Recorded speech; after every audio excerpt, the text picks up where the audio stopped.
Hello மக்களே, எல்லோரும் எப்படி இருக்கீங்க? இது சனிக்கிழமை எடுத்த வீடியோ தாங்க. சனிக்கிழமை எடுத்த ஒரு மினி விலாக்கு. ஃபஸ்ட்டு நம்ம வந்து பாலக்கீரை தொக்கு எப்படி செய்யலாம்னு சொல்லி பார்க்கலாங்க. பாலக்கீரையில் வந்து முட்டை சேர்த்தும் கூட்டு வைப்பாங்க, உருளைக்கிழங்கு சேர்த்தும் கூட்டு வைப்பாங்க. இப்படி தொக்காவும் நம்ம செய்யலாம். வாங்க எப்படி செய்யலாம்னு சொல்லி பார்க்கலாம். ஃபஸ்ட்டு வந்து பாலக்கீரையை வந்து நல்லா கீரை தனியாக எடுத்து நல்லா கழுவி எடுத்து வச்சுக்கிடணும். அதுக்கப்புறம் வெந்நீர் கொதிச்ச உடனே பாலக்கீரை உள்ளே சேர்த்துட்டு ஒரு 2 நிமிஷம் போட்டு எடுத்து வடிகட்டி ஆற வச்சுக்கிடணும். அதுக்கப்புறம் ஒரு பாத்திரத்தில் எண்ணெய் ஊற்றி எண்ணெய் சூடானது உள்ள கடுகு சேர்த்துக்கிடணும்.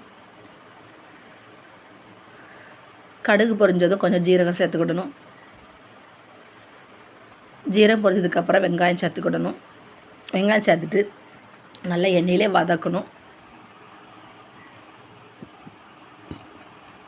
இந்த வெங்காயம் வதக்கிற கேப்பில் நம்ம ஆற வச்சுருக்க கீரையை வந்து மிக்ஸி ஜாரில் சேர்த்து நல்லா நைஸாக அரைச்சி எடுத்து வச்சுக்கிடுவோம். வெங்காயம் நல்லா வதங்கிடுச்சு. இப்போ வந்து உள்ளே வந்து மல்லித்தூள், வத்தத்தூள், ஜீரகத்தூள் 3 சேர்த்துட்டு நல்லா எண்ணெயிலே வதக்கணும். எல்லாமே ஒவ்வொரு ஸ்பூன் தான்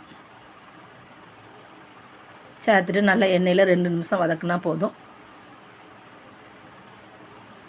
வதங்கினதுக்கப்புறம் நம்ம மிக்ஸி ஜாரில் அரைச்சி வச்சுருக்கிற பாலக்கீரையை உள்ளே சேர்த்துக்கிடணும்.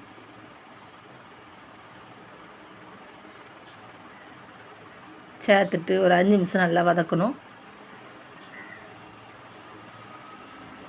இப்போ கீரைக்கு தேவையான அளவுக்கு உப்பில் சேர்த்துக்கிடணும்.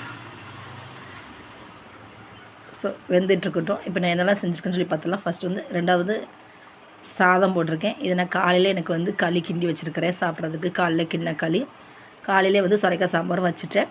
இப்போ மதியத்துக்கு வந்து சூடாக வந்து ஒயிட் சாதமும் பாலக்கீரை கடையில் தான் செய்கிறேன்.